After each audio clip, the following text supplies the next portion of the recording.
του προβλήματος σχετικά με τα βιβλία στον Εύρο. Στη Ροδόπη, σε σχέση με την πρωτοβάθμια, δεν υπάρχει κανένα πρόβλημα, έχει λυθεί. Σε σχέση με την δευτεροβάθμια, δεν έχουν λυθεί όλα τα ζητήματα και θεωρώ σήμερα ότι ίσως λυθεί οριστικά το ζήτημα. Για τους άλλους νομούς τα πράγματα κυλούν φυσιολογικά. Και αυτός είναι ο λόγος που μαζί με πολλά άλλα προβλήματα έχουμε κάποιες καταλήψεις κύρια μόνο στην Κομοτηνή. Καταλαβαίνω την νέα γενιά ότι έχει το δικό της τρόπο να σκέφτεται, να αντιμετωπίζει τα πράγματα.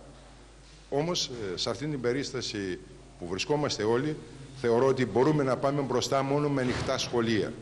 Μπορούμε να πληρώσουμε το έλλειμμα των βιβλίων γιατί έχουμε το εκπαιδευτικό προσωπικό, γιατί έχουμε τους μαθητές. Και σε αυτήν την προσπάθεια καλώ μαθητές, γονιούς, εκπαιδευτικούς, όλοι να κατανοήσουν την περίσταση και να δώσουν τον καλύτερο εαυτό, ούτως ώστε μέσα από την εκπαίδευση να δώσουμε καινούργιες ευκαιρίες στη χώρα για να ξεπεράσουμε και αυτή την κρίση. Γιατί η χώρα μας έχει ζήσει πολλές κρίσεις, τις ξεπέρασε και πιστεύω ότι και σήμερα θα ξεπεράσουμε και αυτή την κρίση. Ο κ. Κελεσίδης σχολίασε και τα συμβάντα στο Τρίτο Λύκειο Κομοτηνής. Θεωρώ όλοι πρέπει να σταθούμε με πολύ μεγάλη ευθύνη απέναντι σε τέτοια συμβάντα.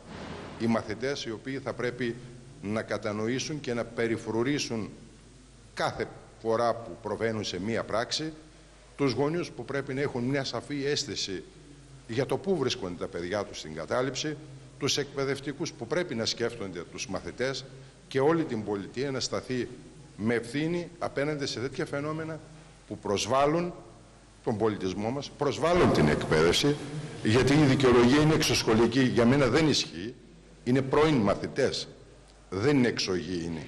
Και αυτό μας καθιστά όλους με μεγαλύτερη ευθύνη και μας φέρνει σε ένα σημείο που πραγματικά πρέπει να θλιβόμαστε, γιατί η εκπαίδευση είναι χώρος πολιτισμού, χώρος δημιουργίας, χώρος που κτίζει τη νέα γενιά, δημιουργεί τους πολίτες που έχουν αξίες, που σέβονται το δημόσιο αγαθό και την περιουσία. Δεν έχουμε την πολυτέλεια να αλλάζουμε με τέτοιους όρους την εικόνα της εκπαίδευσης.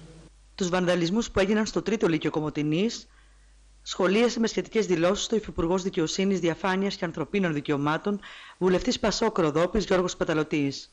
Με οργή διαπιστώσαμε όλη την καταστροφή που επέφεραν στο Τρίτο Λύκειο Κομοτηνής κάποιοι που δήθεν ευαγγελίζονται μια καλύτερη παιδεία, αλλά στην ουσία δεν είναι τίποτα άλλο παρά κοινοί βάνδαλοι.